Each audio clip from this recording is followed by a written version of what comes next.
Buenos días para todos, mi nombre es Rocío Joana Barreto Jurado, soy docente de la Universidad Santo Tomás Seccional Tunja, encargada de la materia de bienes civiles y comerciales.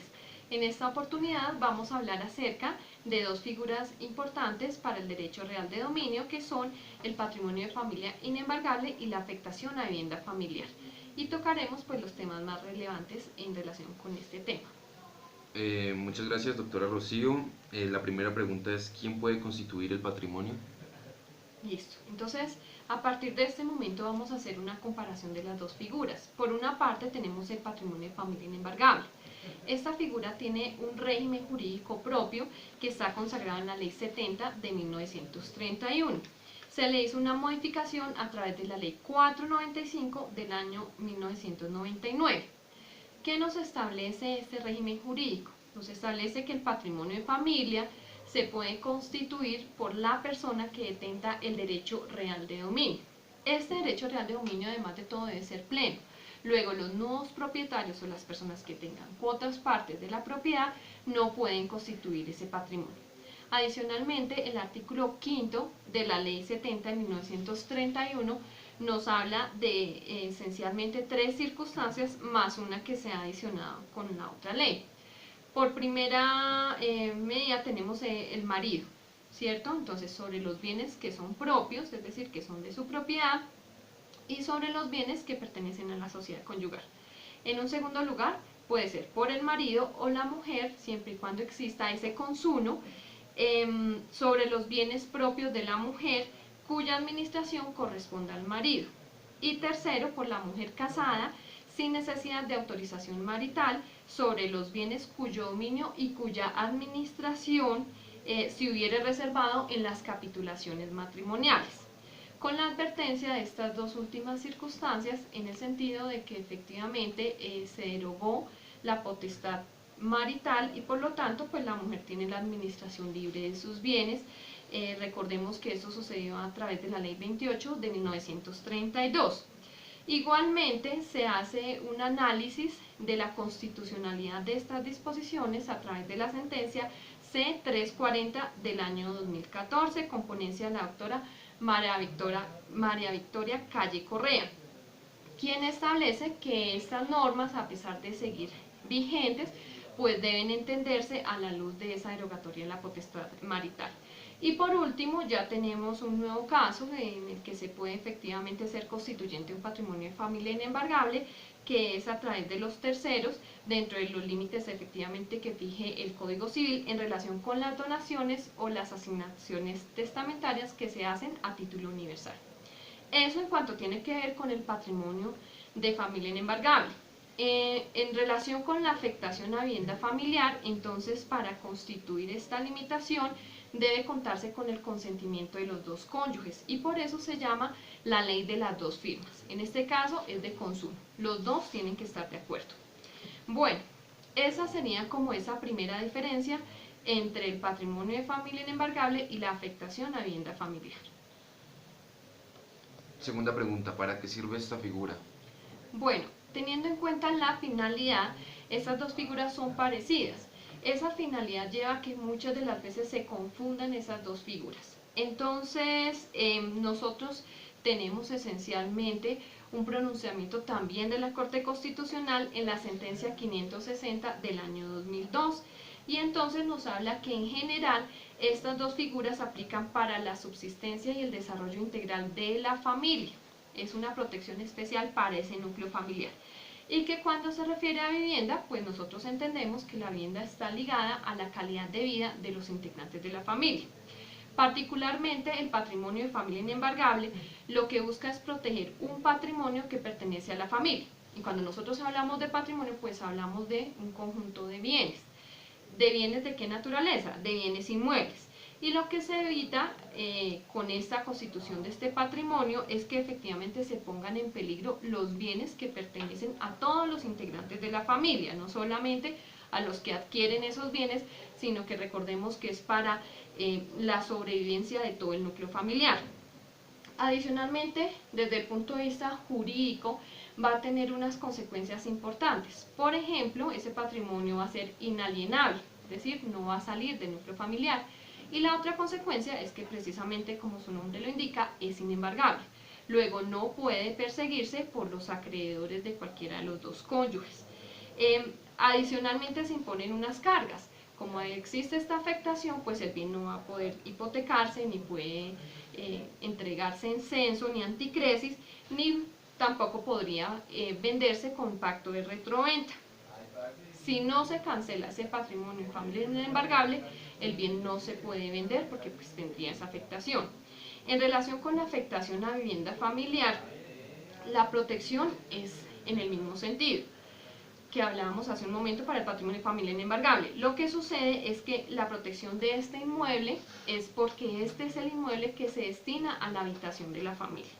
Y entonces va a tener lo mismo, la inembargabilidad, siempre y cuando pues, no se hubiese constituido previamente una hipoteca, la salvaguarda frente a terceros y también pues poner a salvo los bienes de los mismos actos de los cónyuges, porque en ocasiones pues se utiliza para defraudar la misma sociedad, la misma familia, y entonces también es para salvaguardar de esos actos del cónyuge propietario.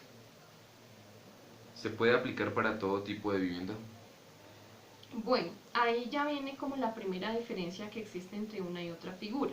En relación con el patrimonio, entonces nosotros hablamos de que son predios, es decir, bienes inmuebles de escaso valor inmobiliario. Y la ley ha establecido un tope máximo del valor de esos predios que está en 250 salarios mínimos mensuales legales vigentes. Si nosotros traducimos al salario mínimo actual, pues más o menos estamos hablando de que no puede exceder 184 millones aproximadamente. Entonces ese es el límite máximo. Adicionalmente pueden ser varios inmuebles, ¿no? No solamente uno, sino varios inmuebles, siempre y cuando la suma de todos ellos no sobrepase esos 250 salarios mínimos. Igualmente se hizo un análisis de constitucionalidad y en sede de constitucionalidad en la Corte, en la sentencia C317 del año 2010, con ponencia del doctor Nilson Pinilla, estableció que no era inconstitucional ese monto, toda vez que, pues, que se entendía que una vivienda de ese costo era suficiente para proteger ese patrimonio de familia. A diferencia de la afectación a vivienda familiar, que esa afectación sí no tiene ningún límite, la única limitante, lo único que se va a tener en cuenta es que efectivamente sea la vivienda que sea destinada para la habitación de la familia. Y la única, digamos, restricción es que solamente va a poder afectarse un solo bien. ¿Cómo se constituye esta figura? Listo, entonces en cuanto al patrimonio de familia inembargable, como se trata de bienes inmuebles, nosotros tenemos que hacer la constitución a través de una escritura pública. Esa constitución puede ser forzada o puede ser voluntaria. Forzada cuando es la misma ley la que nos obliga a constituir el patrimonio, y voluntaria cuando es simplemente por esa expresión de la voluntad privada. En relación con el testamento, entonces nosotros advertíamos hace un momento que efectivamente terceras personas pueden constituir patrimonio de familia a favor de esa familia a través de disposiciones testamentarias. Entonces también es una de las formas permitidas para constituir la afectación, el patrimonio de familia inembargable. En relación con la afectación a vivienda familiar, entonces hay que tener en cuenta dos momentos. Primero, si la constitución de esta afectación se hizo antes de la entrada en vigencia de la ley 258 del año 1996, porque en ese caso se debía hacer por escritura pública y se determinaba era por ambos cónyuges. En cambio, en las viviendas que fueron adquiridas después de la entrada en vigencia de esa ley, es decir, después del 17 de enero del año 96, la afectación operaba por ministerio de la ley. Entonces ahí viene el asunto de la función notarial, en el sentido de que los notarios deben preguntar sobre la vigencia de la sociedad conyugal, si existe matrimonio o unión marital de hecho, cuando por ejemplo se vayan a presentar actos de enajenación o gravamen respecto de los bienes que están sujetos a esta afectación, a menos pues que efectivamente concurran los dos cónyuges, que esa ley de las dos firmas los habilita pues para levantar esa desafectación. ¿Cómo se levanta esta figura? Bueno, entonces a propósito del levantamiento del patrimonio de familia inembargable, entonces hay como varias circunstancias, varias situaciones que dan lugar. El primero de ellos es cuando los beneficiarios alcanzan la mayoría de edad y siempre y cuando pues no haya otros menores de edad que justifiquen que sigue existiendo ese patrimonio de familia inembargable. La segunda situación que se puede presentar es por renuncia del beneficiario, que es mayor de edad, en el evento en que no hayan hijos, y siempre y cuando pues, se cuente con la aquiescencia del otro cónyuge o compañero permanente. Cuando, por ejemplo, nosotros estamos en una situación en que el inmueble se adquirió a través de un subsidio familiar, tenemos que decir que solamente se puede levantar esta afectación si ya han transcurrido 5 años, porque el Estado nos pone esta limitación para garantizar que no se adquiera la vivienda y que se deshagan prontamente de la vivienda, sino que efectivamente se le dé esa destinación que se quiere, esa protección que se quiere. Otro evento, pues obviamente, ya es por la vía judicial. Entonces lo que se tiene que adelantar es un proceso de jurisdicción voluntaria. Puede suceder también una cuarta situación que estaría relacionada con la destrucción del bien. Entonces, si no hay objeto sobre el que recaiga el derecho de dominio ni sobre el que recaiga la afectación, pues obviamente se levantará esa afectación. Y por último, la eventualidad que se puede presentar es que se sustituya ese bien. Entonces tenemos unos bienes y de pronto los vamos a sustituir por otros, siempre y cuando estén en iguales condiciones o incluso se mejoren esas condiciones. Sería otra situación en la que se puede proceder al levantamiento de ese patrimonio de familia inembargable. En relación con la afectación a vivienda familiar, entonces ya nosotros tenemos que verlo como más centrado en la familia.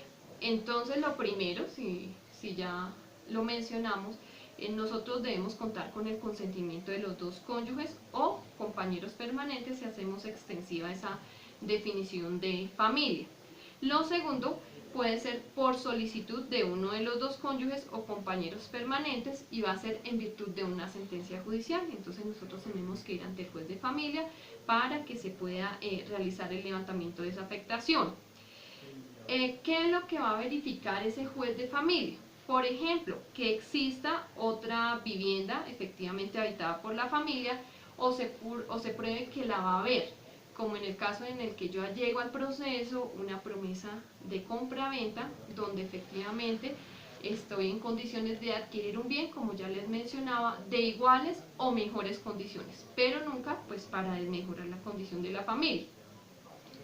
Cuando la autoridad competente, por ejemplo, decrete la expropiación del inmueble, entonces en ese caso el juez puede determinar que efectivamente se entregue de forma inmediata esa indemnización que se paga por las expropiaciones y que se realice efectivamente la compra de la vivienda para que la familia no quede desprotegida.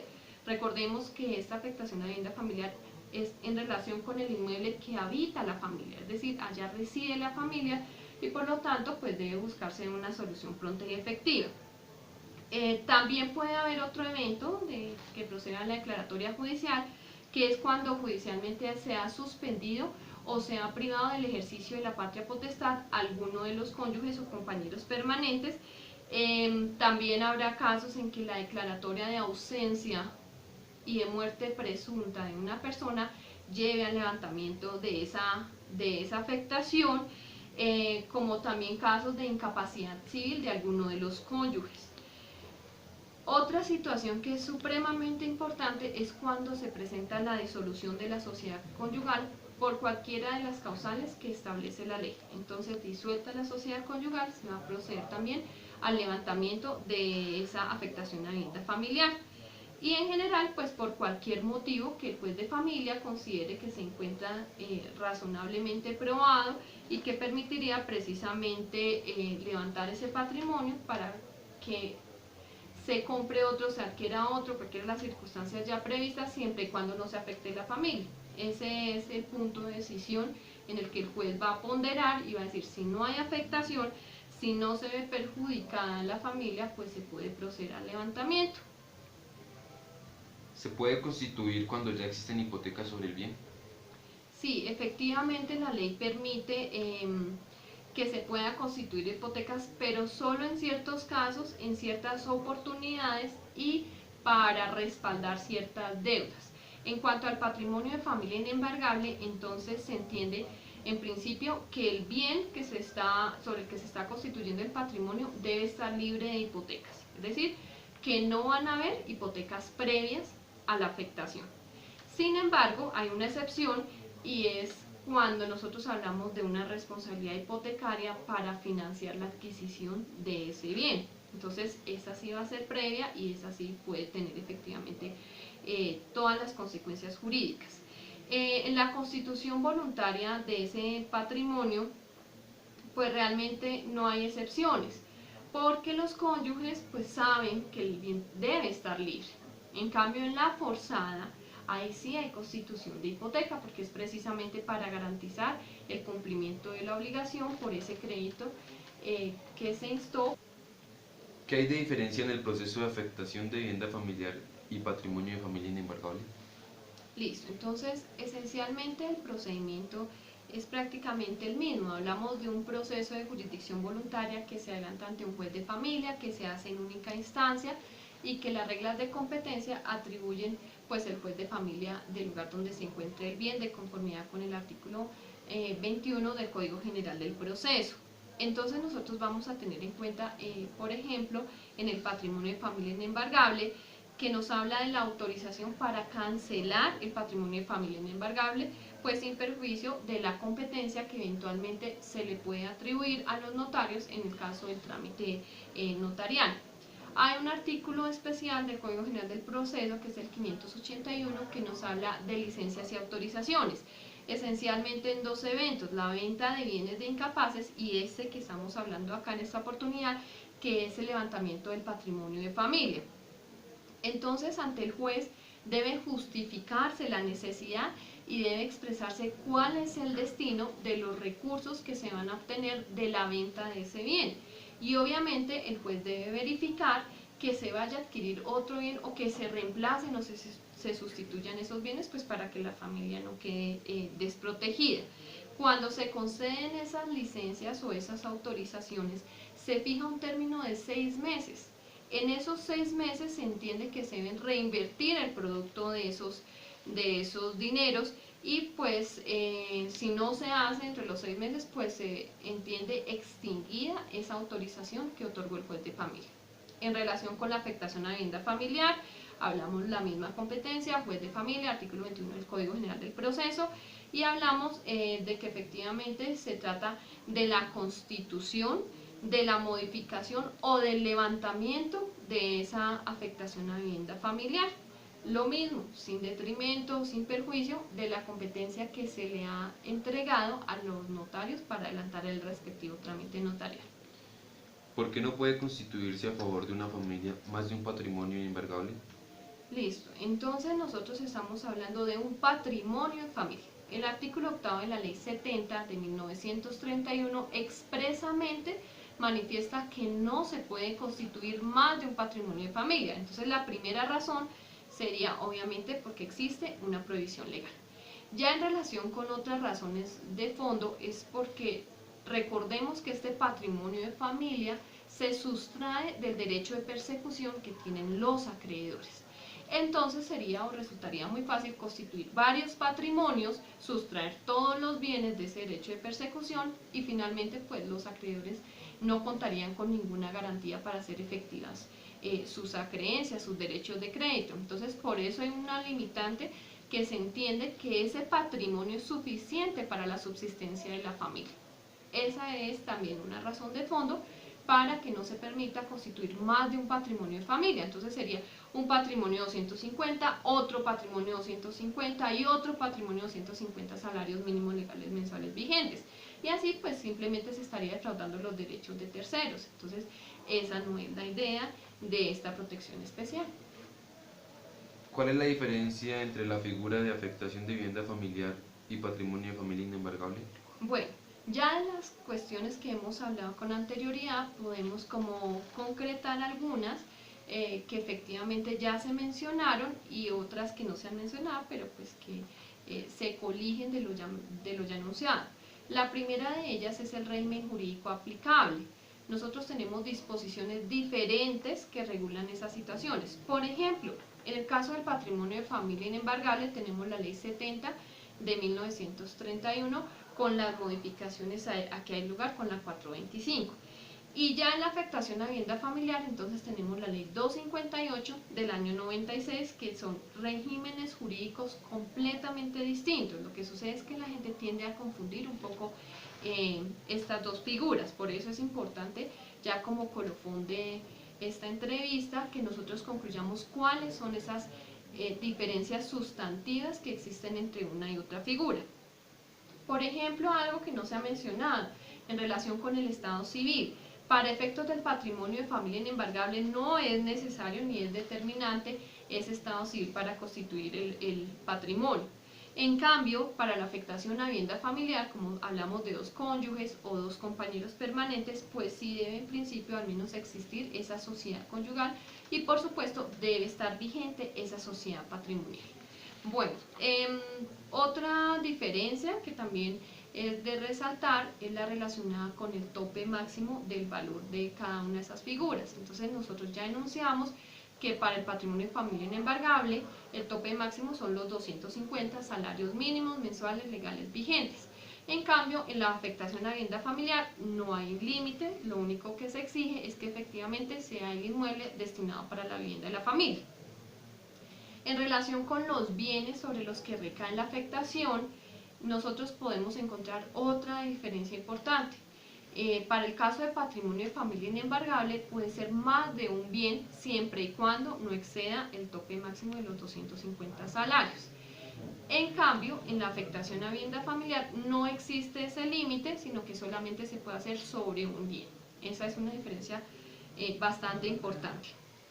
En la cancelación, entonces, por ejemplo, en el patrimonio de familia, nosotros requerimos autorización, por ejemplo, en el evento en que haya hijos todavía menores de edad, porque no se va a poder levantar ese patrimonio. En cambio, en la afectación a vivienda familiar, pues nosotros vemos que basta con que los dos cónyuges o compañeros permanentes se hayan puesto de acuerdo. En cuanto a la inexistencia de las partes, es decir, cuando ya alguno de los cónyuges ha fallecido, en el patrimonio de familia, nosotros entendemos que efectivamente ese patrimonio subsiste, por ejemplo, después del divorcio o después de la muerte de alguno de los cónyuges, sigue existiendo el patrimonio, bien sea a favor del cónyuge sobreviviente o a favor de los hijos que todavía tengan que sean todavía menores de edad. En cambio, en la afectación a vivienda familiar, si uno o los dos cónyuges fallecen de forma real o de forma presunta, pues se entiende que se extingue el patrimonio de familia, la afectación a vivienda familiar. Muchas gracias, doctora. Bueno, gracias a ustedes, espero que la información que les haya compartido les resulte útil y los invito a leer la jurisprudencia donde se aclaran muchos temas en relación con estas figuras jurídicas. Gracias.